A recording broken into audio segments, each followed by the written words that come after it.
I'm Holly McCullough, and I live in Michigan. My daughter Claire was born with Spina Bifida, and that's how I was first introduced to 180 Medical. I now am a part of the team with 180 Medical as a territory sales representative. I've been with the company 6 months, but been with 180 Medical for quite a few years with Claire prior to that. My husband and I got married fairly young, and Claire was a surprise for us. She was a surprise gift.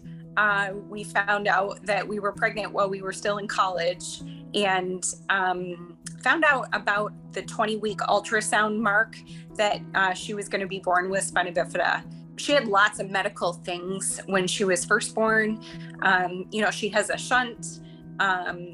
They told us that her bladder and her bowel were not functioning as usual, and she needed to be catheterized from day one when she was a little tiny baby. And the size of the catheter is so little. We spent a ton of time in the hospital in the first year of her life.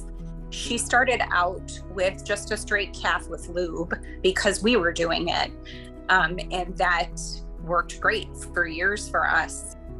Learning to cath a baby is really overwhelming. So parents out there who are starting to cath their babies, it's okay to feel nervous. It's okay to look at the instructions every time you do it for as long as you need to. It's such a large responsibility. Your baby can't do it on their own, and you're responsible for it. So don't be afraid to ask questions, and don't be afraid to search, whatever type of catheter works best for you guys and the baby. She learned to self-cath probably around the 2nd grade. We were more like cheerleaders at that point because it was just like, it's okay, keep trying. We didn't always get it the first time either. When she started to transition to doing it on her own, we switched then to a shorter catheter. And one of the things that has really been valuable to us from 180 is the fact that at any time I can get samples sent to us to try. That's how we landed in the catheter that she's in now. I didn't even know the options. As a parent, you don't realize there's other options out there, and you don't know if they're the best for you until you try them. Actually, I had a friend working with 180 Medical, and she said, why don't you switch over to 180 and we can send you any sample that you want to try. Just tell me what you like the best. Claire, when she was cathing on her own, really, really fell in love with compact options, where it's short, it's discreet, it is totally disposable, and people wouldn't know what it is when it's sitting in a trash can open at a friend's house. It kind of looks like a cosmetic, it's so little and compact. So she really made the decision herself.